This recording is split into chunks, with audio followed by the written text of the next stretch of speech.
বাংলার অলিতে গলিতে ছড়িয়ে আছে মানুষের অগণিত গল্প। শহরের ব্যস্ত রাজপথ কিংবা পাড়াগাঁয়ের ধুলো মাখা মেঠো পথ, প্রতিটি মোড়েই লুকিয়ে আছে জীবনের কোনো না কোনো অজানা অধ্যায়। আর সেই সব হৃদয় ছোঁয়া গল্প আপনাদের কানে কানে পৌঁছে দিচ্ছে আপনাদের প্রিয় গল্প একান্তে, সঙ্গে আমি রিয়া। আজ শুনবেন সাহিত্যিক নারায়ণচন্দ্র ভট্টাচার্যের কলমে একটি গ্রাম বাংলার গল্প, কুল পুরোহিত।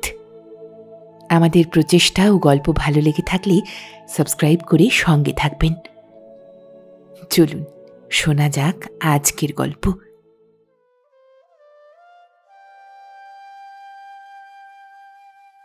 গ্রাম্য দলাদলিতে যখন সমাজের সকলেই একে একে মহেশবাবুর পক্ষ ত্যাগ করিল, তখন পুরোহিত সীতানাথ ভট্টাচার্য একা তাহাকে আশ্রয় করিয়া রহিল।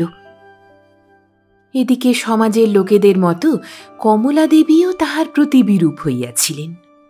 সুতরাং তাহার অবস্থা ক্রমেই ভাঙিয়া পড়িল। জ্ঞাতি বিরোধে এ বিষয় সম্পত্তি প্রায় সকলই চলিয়া গিয়াছিল, তথাপি সম্পত্তি ঘটিত মোকদ্দমার কোনো অবসান হয় নাই। আইন আদালত তাহার সঞ্চিত অর্থ সমস্তই গ্রাস করিয়া শেষে তাহাকে ঋণের পাশে বেশ করিয়া বাঁধিতেছিল। এ অবস্থায় বুদ্ধিমান লোকমাত্রেই যে তাহার সঙ্গ পরিত্যাগ করিবে, তাহাতে আর আশ্চর্য কি। কিন্তু সরিল না কেবল একজন, তিনি মহেশবাবুর কুলপুরোহিত সীতানাথ ভট্টাচার্য। সীতানাথ এই ভগ্নপ্রায় অট্টালিকাকে সবলে জড়াইয়া রহিলেন, যেন তিনি স্বীয় অসাধারণ শক্তিতে গৃহখানিকে আসন্ন পতনের হাত হইতে রক্ষা করিবেন, অথবা তাহার সহিত আপনিও ধূলিসাৎ হইবেন। বিপক্ষ দলের কর্তা ভৈরবচন্দ্র ঘোষ, তাহার পুত্র যদুনাথের চরিত্রদোষ লইয়াই দলাদলিটা বাঁধিয়াছিল। এক্ষণে ভৈরববাবুর পক্ষই বলবান। তিনি একদিন হাসিতে হাসিতে সীতানাথকে বলিলেন, ঠাকুর, যে গাছ ঝড়ে ভেঙে পড়ছে, ফলের আশা করে আর তার শূন্য তলাতে দাঁড়িয়ে কেন? সীতানাথ উত্তর করিলেন, এখনো গাছের মূল আছে, জল ঢাললে একদিন সে গজিয়ে উঠতে পারে। তাতে আর তোমার স্বার্থটা কি? আমার স্বার্থ তো সম্পূর্ণ। এই কিরকম? আমি যে তার পুরোহিত। কিন্তু বিধাতা বুঝি গাছের মূলটুকু পর্যন্ত রাখিতে রাজি নহেন। আর্থিক ও মানসিক ক্লেশে নিপীড়িত মহেশবাবু যেদিন পার্থিব বিচারালয়ের ব্যয়ভার হইতে নিষ্কৃতি পাইয়া মহাবিচারকের উচ্চ বিচারালয়ে উপস্থিত হইলেন, সেদিন সীতানাথের মাথায় আকাশ ভাঙিয়া পড়িল। হায়, মহেশবাবুর সঙ্গে সঙ্গে বুঝি মিত্রবংশের মান মর্যাদাও যায়। কিন্তু যাইবার আর বাকি আছেই বাকি। তখনও যে যৎকিঞ্চিৎ সম্পত্তি অবশিষ্ট ছিল, মহাজনে দেনার দায়ে তাহা বেচিয়া লইল, কতক বা জ্ঞাতিরা আত্মসাৎ করিল। রহিল কেবল ভদ্রাসনখানি, আর রহিল মহেশবাবুর 10ম বর্ষীয় পুত্র নৃসিংহচন্দ্র ওরফে নসু। তাহাকে দেখিবার শুনিবার জন্য থাকিল মহেশবাবুর বিধবা ভগিনী নিস্তারিণী। মহেশবাবুর স্ত্রী নসুকে প্রসব করিবার অল্পদিন পরেই ইহলোক ত্যাগ করিয়াছিলেন। তদবধি নিস্তারিণী কোলে করিয়া নসুকে প্রতিপালন করিয়াছিল। বাড়িখানা খুব বড়, 2 মহল, কিন্তু বাড়ির ইটকাঠ খাইয়া তো জীবন ধারণ করা যায় না। এজন্য নিস্তারিণী একদিন সীতানাথকে বলিল, পুরুত কাকা, বাড়িটা বিক্রি করে দাও। কেন? এত বড় বাড়িতে আমাদের দরকার কি বলো? তাছাড়া বাড়িখানা বেচলে 2-4 হাজার টাকা পাওয়া যেতে পারে, তাই তো? হ্যাঁ, সেই টাকায় কোথাও একটু কুঁড়ে বেঁধে দুজনের পেট অন্তত চালানো যেতে পারে। তা হতে পারে না রে নিস্তার। প্রাণ থাকতে আমি মহেশ মিত্রের বাড়ি বেচতে পারবো না। তবে চলবে কি সে কাকা? দামোদরজি চালিয়ে দেবেন। দামোদরজি মহেশবাবুর গৃহদেবতা। নিস্তারিণী শুনিয়া বলিল, দামোদরজির নিজেরই যে সেবার অভাব। তিনি তার ব্যবস্থা করবেন। রহস্য নয় কাকা, আমরা বরং একদিন উপোস করে থাকতে পারব, কিন্তু দামোদরজির উপবাস আমি দেখতে পারবো না। তুমি এক কাজ করো, দামোদরজিকে তোমার বাড়িতে নিয়ে যাও। মৃদু হাসিয়া সীতানাথ বলিলেন, ওরে বাপরে, এত বড় বাড়ির ঠাকুরকে কি আমার কুঁড়েতে নিয়ে যেতে পারি? দীর্ঘ নিঃশ্বাস ত্যাগ করিয়া নিস্তারিণী বলিল, তবে কি হবে কাকা? যেমন চলছে তেমনই চলুক। দামোদরের আর সে ভোগ আরতির বন্দোবস্ত নাই। নিত্য পূজার 1 সের চাউল পর্যন্ত জোটে না। তথাপি সীতানাথ নিয়মিত রূপে 2 বেলা ঠাকুরের পূজা আরতি সম্পন্ন করিতেন।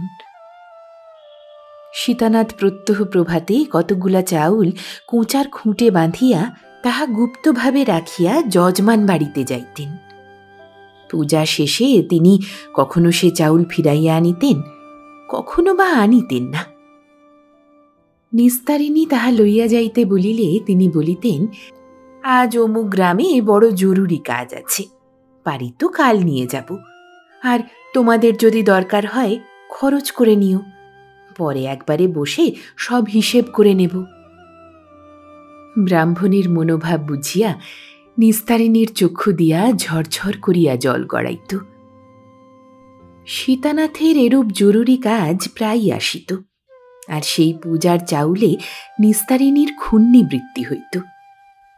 নসু তাহার ভাগ লইত না, কারণ সীতানাথ পূজা শেষ করিয়া লেখাপড়া শিখাইবার জন্য নসুকে সঙ্গে লইয়া যাইতেন। নসু সেখানে সারাদিন থাকিয়া সন্ধ্যার সময় পুরুদ্দার সঙ্গে নিস্তারিণীর কাছে ফিরিত। নসুর শিক্ষাদাতা সীতানাথ স্বয়ং, কিন্তু নসু তাহার নিকট হইতে শিক্ষার নীরস তাড়না অপেক্ষা স্নেহের সুকোমল তাড়নাই অধিক পরিমাণে পাইত। আর সমস্ত দিনে সে যতটা জ্ঞান লাভ না করিত, তদাপেক্ষা অধিক মিষ্টান্ন লাভে কোনো দিনই বঞ্চিত হইত না। কাজেই নসু এই বিচিত্র শিক্ষাদাতার সমধিক অনুরক্ত হইয়া পড়িল। এইভাবে 2 বৎসর কাটিয়া গেলে সীতানাথ দেখিলেন, তাহার পরিমাণাধিক স্নেহরস বা মিষ্টান্ন রসে নসুর দেহখানি যেমন পরিপুষ্ট হইতেছে, জ্ঞানের সেরূপ পরিপুষ্টি হইতেছে না।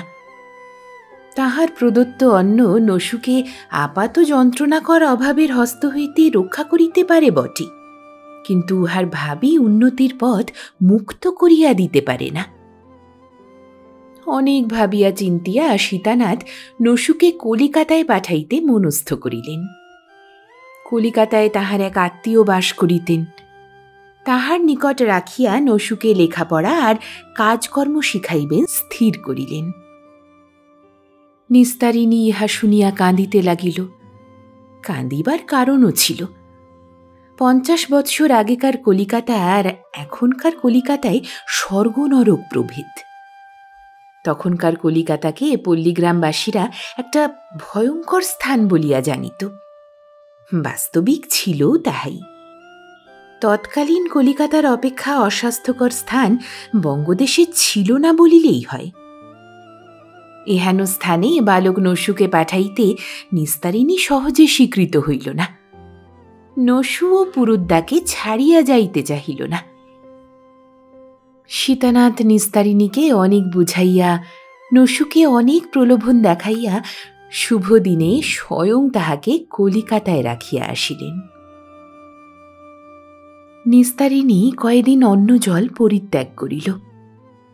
তারপর নসুর ভবিষ্যৎ উন্নতির আশায় বুক বাঁধিয়া মনকে স্থির করিল এবং নসুর মঙ্গলের জন্য দিনে 7 বার দামোদরজির দ্বারে মাথা কুটিতে লাগিল।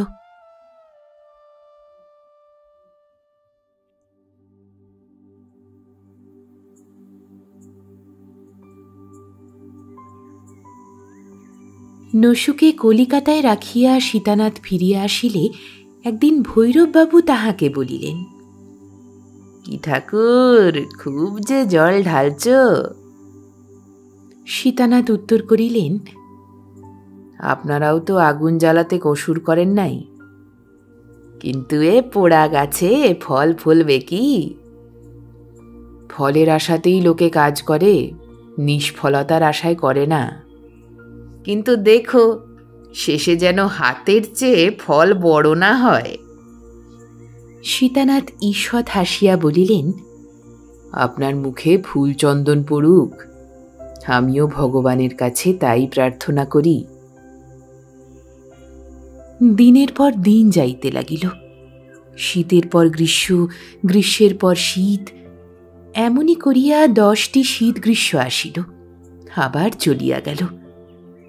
এই 10 বৎসরে সংসারে কত পরিবর্তন ঘটিল। তাহার সঙ্গে যে নসুরও যথেষ্ট পরিবর্তন না হইয়াছিল এমন নহে।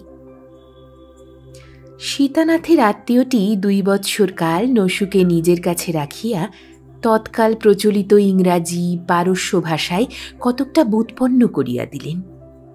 তাহার বন্ধু হরলালবাবু কমিশরিয়াটে কাজ করিতেন। অতঃপর নসু তাহার হস্তে অর্পিত হইল। হরলালবাবু এই সুচতুর বালককে হাতে কলমে শিক্ষা দিয়া আপন কার্যে নিযুক্ত করিলেন। তখন কমিশরিয়াটের কাজে যথেষ্ট পয়সা ছিল, সুতরাং 8 বৎসরের মধ্যে নসু যথেষ্ট অর্থোপার্জন করিল। নিস্তারিণীর দৈনাবস্থা ঘুচিল। মহেশ মিত্রের বন্ধক দেওয়া অনেক সম্পত্তি উদ্ধার পাইল। অনেক নূতন সম্পত্তি আসিয়া তাহার সহিত সংযুক্ত হইল। আর এই সকল পরিবর্তনের সঙ্গে তাহার নসু নাম যদি নৃসিংহ বাবুরূপে পরিবর্তিত হয়, তাহাতে আর দোষ কি?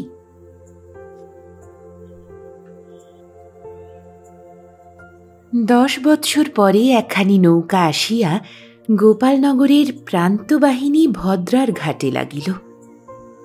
নৌকা হইতে নামিলেন নৃসিংহবাবু, আর তাহার পশ্চাতে নামিল তকমাওয়ালা চাপরাশি বা ভৃত্য। নৃসিংহবাবুর আগমনে নির্জীব মিত্রভবন আবার সজীব হইয়া উঠিল। হিম বিশীর্ণ বৃক্ষ বসন্ত সমাগমে নবীন পুষ্পপল্লবে ভূষিত হইলে যেমন মধুমক্ষিকার দল তাহাকে বেষ্টন করিয়া অবিরাম গুনগুন স্বরে তাহার সুখ সৌভাগ্যের গুণগান করিতে আইসে, তদ্রূপ গ্রামের মক্ষিকাবৃত্তি অনেক ঘোষ যা বোস যা চট্টরাজ আসিয়া নৃসিংহবাবুর সুখ সম্বর্ধনা করিতে লাগিল।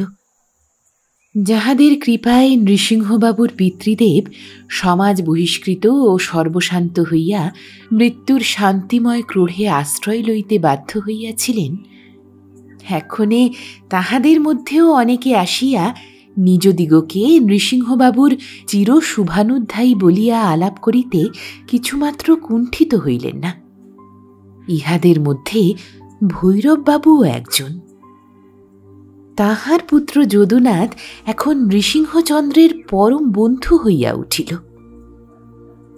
দেখিয়া শুনিয়া কুলপুরোহিত সীতানাথ মনে মনে হাসিলেন, নৃসিংহচন্দ্রের জন্য একটু চিন্তিতও হইলেন। একদিন তিনি নৃসিংহকে বলিলেন, 20 কুম্ভং পয়মুখং কেবল কবির কল্পনা নয়, সংসারে তা যথেষ্ট আছে। নৃসিংহ বলিলেন, হ্যাঁ আছে বই কি, তা এখন কোথায় দেখলেন? তোমারই কাছে। আমারই কাছে? কে? যদুনাথ? ঠিক ধরেছ। তা ভায়া, এ কুম্ভটাকে একটু দূরে দূরে রাখবে। কেন, তার দোষ কি? দোষ অনেক। ওর ভিতরটা বিষে ভরা। ওই তোমার বাপের সঙ্গে দলাদলির মূল কারণ। নৃসিংহ অবাক হইয়া বলিল, লোকের চরিত্র সবসময় সমান থাকে না, আর সেই সত্যযুগের বিবাদের কথা ধরে থাকলে সংসারে বাস করা চলে না। সীতানাথ নিরুত্তর হইয়া প্রস্থান করিলেন। তারপর একদিন নিস্তারিণী বলিল, হারে নসু, তুই নাকি ও পাড়ার যদুর সঙ্গে খুব মিশছিস? পুরুদ্দা বুঝি বলেছে। কেবল তিনি কেন, অনেকেই তো বলে। অনেকের চেয়ে আমি ভালো মন্দটা বেশ বুঝি। তোর পুরুদ্দার চেয়েও? পুরুদ্দার ভীমরতি হয়েছে। নিস্তারিণী শুনিয়া রাগে কাঁপিতে কাঁপিতে চলিয়া গেল। অনেক ছেলের স্বভাব আছে, তাহাকে যে কাজ করিতে বারণ করা হয় সে আগে তাহাই করিয়া বসে। যাহা লইতে নাই তাহাই পাইবার জন্য কাঁদিয়া কাটিয়া পাড়া মাথায় করে। নৃসিংহচন্দ্রেরও স্বভাবটা খানিকটা সেই রকম। যখন সকলেই তাহাকে যদুনাথের সহিত মিশিতে কথা বলিতে বারণ করিল, তখন সে আরও অধিক আগ্রহের সহিত যদুনাথের সঙ্গে মেলামেশা করিতে লাগিল। এমনকি যদুনাথের আশ্রিতা বা অনুগৃহীতা শ্রীমতী চম্পকলতা ওরফে চাঁপার সহিত একটু আধটু আলাপ করিয়া আসিতেও সে কুণ্ঠিত হইল না। দেখিয়া শুনিয়া পাড়ার লোকেরা গা টেপাটেপি করিল, আর সীতানাথ নারায়ণ স্মরণ করিতে লাগিলেন।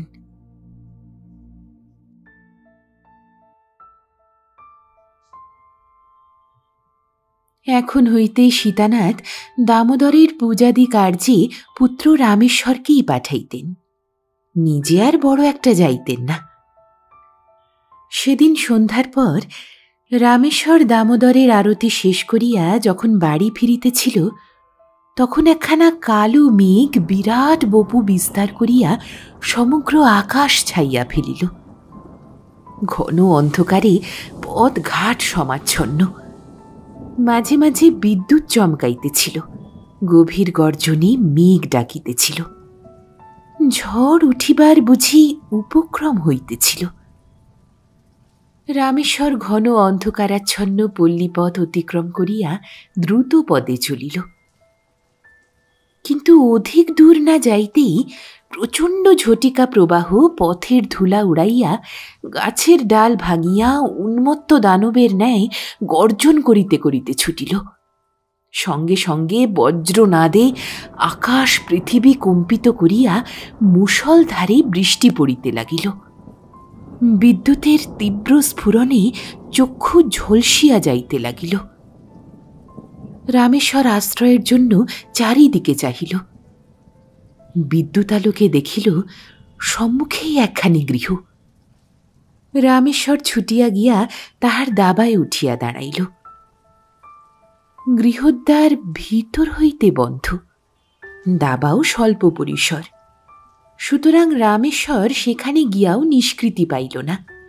বৃষ্টির ছাট সবেগে আসিয়া তাহার অঙ্গে যেন বেত্রাঘাত করিতে লাগিল। রামেশ্বর সিক্ত বস্ত্রে কম্পিত কলেবরে দ্বারে পিঠ দিয়া দাঁড়াইল। দরজায় একটু শব্দ হইল। ক্ষণ পরেই দ্বার উন্মুক্ত করিয়া কে জিজ্ঞাসা করিল, কে ওখানে গা? কাঁপা কাঁপা স্বরে রামেশ্বর উত্তর দিল, আমি রামেশ্বর। ও কি, মারা গেলে যে? ভেতরে এসো। রামেশ্বর ঘরে ঢুকিল। ঘর অন্ধকার। স্বরের অনুমানে রামেশ্বর বুঝিল তাহার আহ্বান কর্ত্রী একজন রমণী। রমণী দ্বার রুদ্ধ করিয়া আলো জ্বালিল। সে আলোকে রামেশ্বর দেখিল, সর্বনাশ, এ যে চাঁপা, সে যে চাঁপার ঘরে। চাঁপা বলিল, একটু ডাকতে হয়, অন্ধকারে ভিজে গেছ যে, কাপড়খানা ছাড়ো। রামেশ্বর বলিল, না। ভিজে কাপড় থেকে শীতে কাঁপবে, তাও কি হয়? নাও, কাপড়খানা ছেড়ে একটু বসো, এতে তোমার জাত যাবে না। কথার সঙ্গে সঙ্গে চাঁপার ওষ্ঠে একটু হাসি ফুটিল। সে একখানা কাপড় লইয়া রামেশ্বরকে দিতে গেল।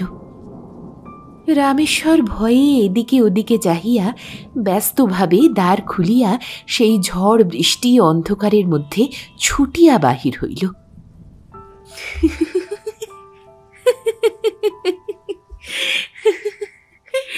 ও রামেশ্বর বাবু!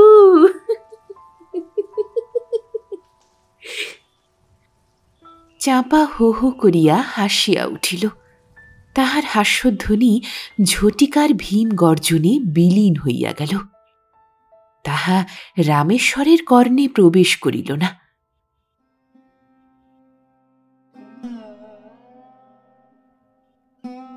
পরদিন যথারীতি গ্রামে রাষ্ট্র হইয়া গেল। রামেশ্বর চাঁপার ঘরে রাত্রি যাপন করিয়াছে। কথাটা যে কে প্রচার করিল তাহা জানা গেল না, তবে সকলেই এই ব্যাপার লইয়া একটা তুমুল সমালোচনা করিতে লাগিল। ভৈরববাবু আসিয়া বলিলেন, নৃসিংহচন্দ্র, তোমাকে ইহার একটা বিধান করিতেই হইবে, কেননা তোমার স্বর্গীয় পিতৃদেব আমাদের সমাজের মাথা ছিলেন, বিশেষত তোমারই পুরোহিতের এই কাণ্ড। নৃসিংহ বলিলেন, পাপী যদি হয় পুরোহিত বলে অব্যাহতি পাবে না। তখন 2 দিন ধরিয়া নৃসিংহবাবুর বৈঠকখানায় সভা সমিতি বসিল। গ্রামের মাতব্বর লোকেরা আসিয়া সেই মহাসভা উজ্জ্বল করিতে লাগিল। অনেক প্রত্যক্ষদর্শীর সাক্ষ্য গৃহীত হইল। নৃসিংহচন্দ্র গোপনে চাঁপার সাক্ষ্য লইলেন। চাঁপা তাহার কথার উত্তরে মৃদু হাসিল মাত্র। অবশেষে সেই সভা সপুত্র সীতানাথ ভট্টাচার্যকে সমাজচ্যুত করিল। দামোদরের পূজার জন্য নূতন পুরোহিত নিযুক্ত হইল। নবীন পুরোহিত মহাশয় অশুচি স্পর্শে পতিত দামোদরকে পঞ্চগব্যে স্নান করাইয়া শুদ্ধ করিয়া লইলেন। মানুষের পাপে দেবতাকেও প্রায়শ্চিত্ত করিতে হইল। নিস্তারিণী বলিল, এ কি করলি নসু? নসু কহিল, আমি তো আর সমাজের 5 জনকে ছেড়ে থাকতে পারি নে। কিন্তু যাকে ছাড়লি সে তোদের জন্য সর্বস্ব ত্যাগ করেছিল। তাতে তার লাভের প্রত্যাশা ছিল। তোর বুদ্ধি শুদ্ধি সব লোপ পেয়েছে। নিস্তারিণী ক্রোধে গর্জন করিতে করিতে ভ্রাতুষ্পুত্রের সান্নিধ্য ত্যাগ করিল। সীতানাথ সকল শুনিলেন, কিন্তু কিছুমাত্র বিচলিত হইলেন না। কাহারও নিকট একটুও দুঃখ প্রকাশও করিলেন না, অথবা পৌরোহিত্যের দাবি করিবার জন্য নৃসিংহবাবুর কাছে বা তাহার বন্ধুদের নিকটে কোনো অনুরোধও করিতে গেলেন না। ব্রাহ্মণের এই অত্যধিক অহংকার নিদর্শনে নৃসিংহবাবু আরও চটিয়া গেলেন। ভৈরববাবু বলিলেন, কি ঠাকুর, ফল যে হাত ছাড়িয়ে গেল। সীতানাথ পূর্ববৎ হাস্যবদনে উত্তর করিলেন, এখন কাঁচা কিনা, পাকলেই নরম হয়ে আবার হাতের ভিতরেই আসবে।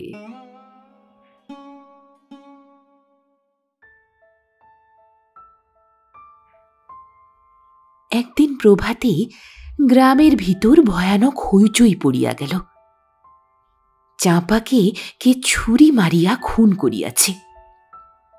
চৌকিদার ছুটিয়া পুলিশে সংবাদ দিল। তখন দারোগা, কনস্টেবল, জমাদার আসিয়া অনুসন্ধানের ধুম লাগাইয়া দিল। ডাকাডাকি হাঁকাহাঁকিতে গ্রাম তোলপাড় হইয়া উঠিল। গ্রামের অনেক মাতব্বর লোকেই সন্দেহ করিল যে নৃসিংহবাবুর দ্বারাই এই খুন হইয়াছে। তিনি ইদানিং প্রায় চাঁপার ঘরে যাওয়া আসা করিতেন। তখন দারোগা সদল বলে নৃসিংহবাবুর বাটিতে উপস্থিত হইয়া তাহাকে গ্রেপ্তার করিল। অনুসন্ধানে তাহার বৈঠকখানা হইতে একখানা কাপড় পাওয়া গেল, তাহাতে রক্তের দাগ। একখানা ছোরাও মিলিল। দারোগা নৃসিংহবাবুকে গ্রেপ্তার করিয়া মধ্যাহ্নের কার্য সম্পাদনে মনোনিবেশ করিলেন। নিস্তারিণী ছুটিয়া গিয়া সীতানাথের পায়ে আছাড় খাইয়া পড়িল। সীতানাথ বলিলেন, আমি তো গরিব বামুন, কি উপায় করিতে পারি মা? নিস্তারিণী কাঁদিতে কাঁদিতে বলিল, তুমি সব পারো পুরুত কাকা। একবার তুমি মিত্র বংশের মান বাঁচিয়েছিলে, এবার মান প্রাণ দুই বাঁচাও। সীতানাথ বসিয়া বসিয়া কিছুক্ষণ ভাবিলেন। ভাবিতে ভাবিতে তাহার মুখমণ্ডল গম্ভীর আর নেত্রদয় প্রজ্জ্বল হইয়া উঠিল। তিনি দীর্ঘ নিঃশ্বাস ত্যাগ করিয়া বলিলেন, বেশ, তাই হোক। তুমি ঘরে যাও, আমি এর উপায় করছি। নিস্তারিণী চলিয়া গেল। সীতানাথ তাহার পুত্রকে ডাকিয়া লইয়া গৃহমধ্যে প্রবেশ করিলেন। আহার ও দিবানিদ্রার অন্তে দারোগাবাবু আসামিকে চালান দিবার জন্য রিপোর্ট লিখিতেছিলেন। গ্রামের অনেক লোকই তাহাকে ঘিরিয়া দাঁড়াইয়া বা বসিয়াছিল। এমন সময়ে সহসা রামেশ্বর সেখানে উপস্থিত হইয়া একেবারে দারোগার সম্মুখে গিয়া দাঁড়াইল। দারোগা কলম ফেলিয়া তাহার মুখের দিকে চাহিলেন। রামেশ্বর বলিল, দারোগা বাবু, আপনার ভুল হয়েছে। দারোগা চক্ষু রক্তবর্ণ করিয়া বলিলেন, কে তুমি? আমার ভুল? কিসে ভুল হয়েছে? রামেশ্বর সে বজ্রগম্ভীর স্বরে কিছুমাত্র বিচলিত না হইয়া বলিল, আমি রামেশ্বর। আপনি নির্দোষীকে গ্রেপ্তার করেছেন। দারোগা অবাক হইয়া বলিলেন, তবে দোষী কে তা তুমি জানো? হ্যাঁ, বেশ জানি। কে দোষী? দোষী আমি। উপস্থিত সকলে বিস্ময়ে নির্বাক। দারোগা তীব্র দৃষ্টিতে এই নবোদ্গত শ্বশ্রু যুবকের মুখের দিকে চাহিয়া বলিলেন, তুমি চাঁপাকে খুন করেছ? হ্যাঁ, আমি করেছি। সাবধান যুবক, তুমি যা বলছো তার পরিণাম কি জানো? বেশ জানি। খুন করেছি, ফাঁসি যাব। কেন তুমি খুন করলে? সে সর্বনাশী, বিশ্বাসঘাতিনী। তখন দারোগা পূর্বের রিপোর্ট ফেলিয়া রাখিয়া অন্য কাগজ লইয়া রামেশ্বরের এজাহার লিখিতে লাগিলেন।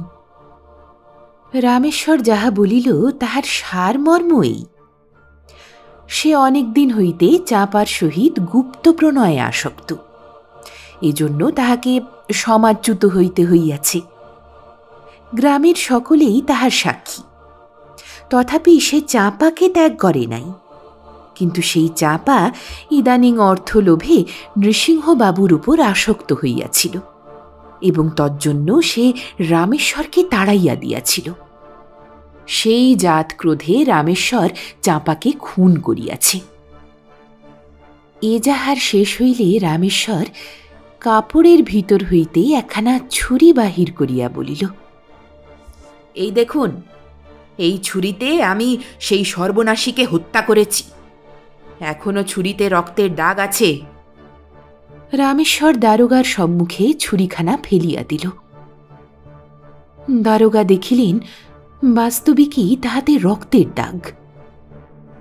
তারপর গ্রামের 2-4 জনের এজাহার লইয়া জানিলেন যে সত্যই চাঁপার সহিত সংস্রবের জন্য রামেশ্বর সমাজচ্যুত।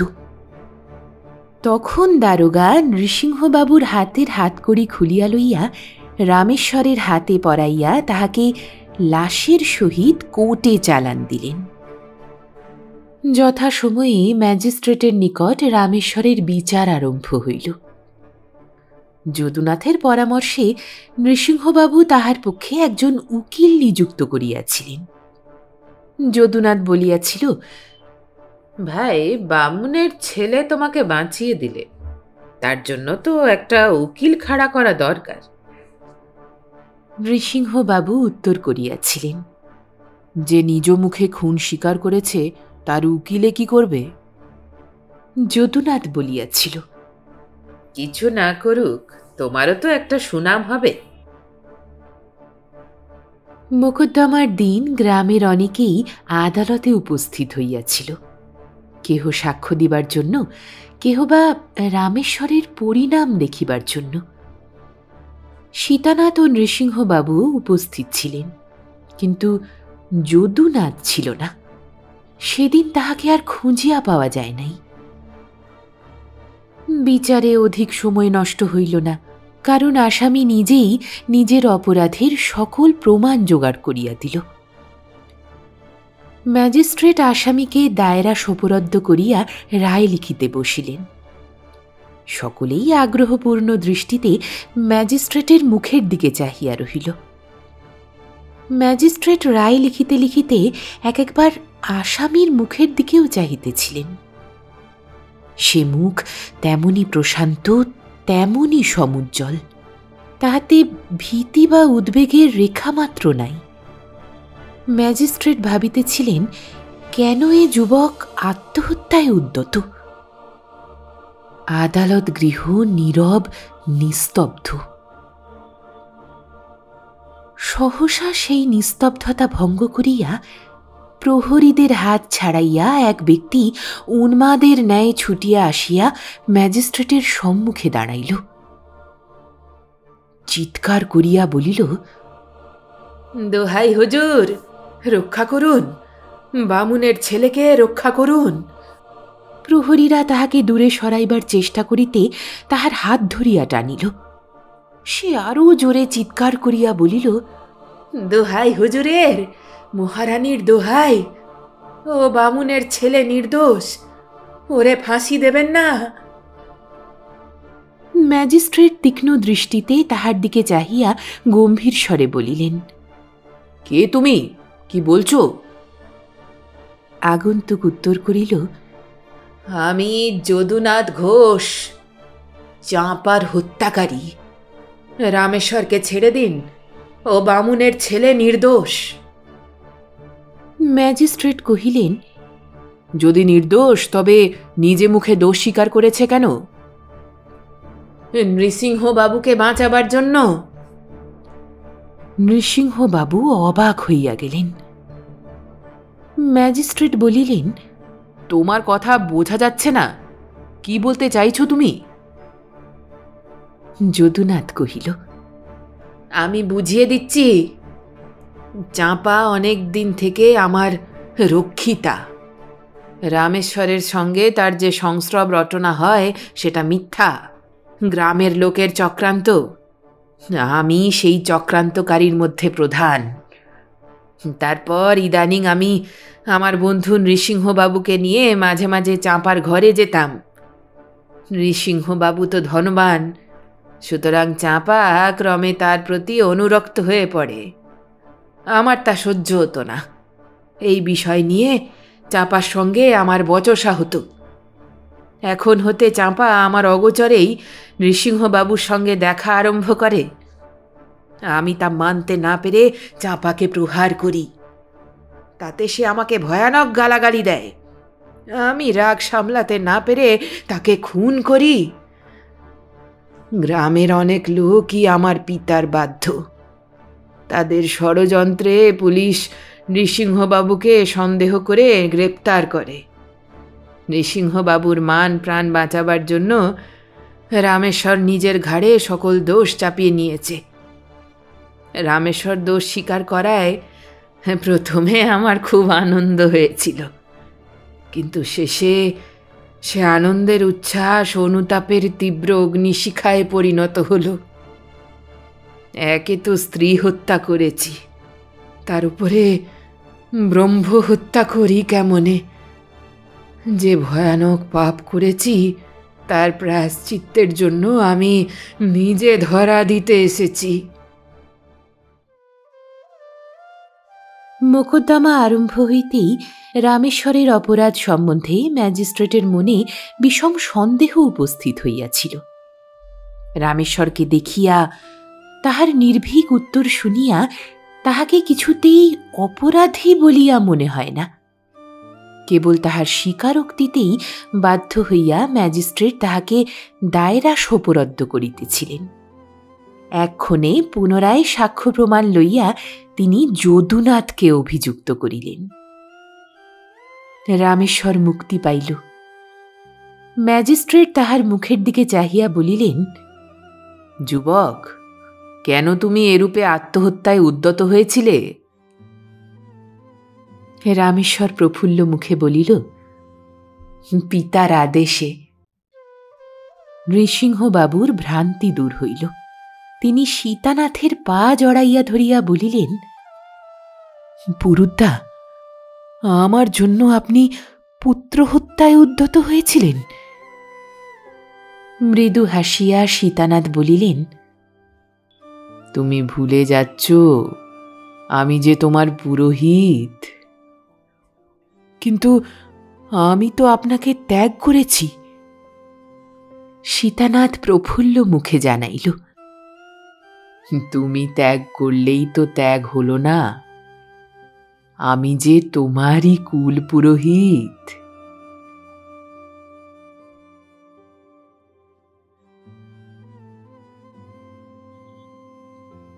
এখানেই শেষ হলো আজকের গল্প।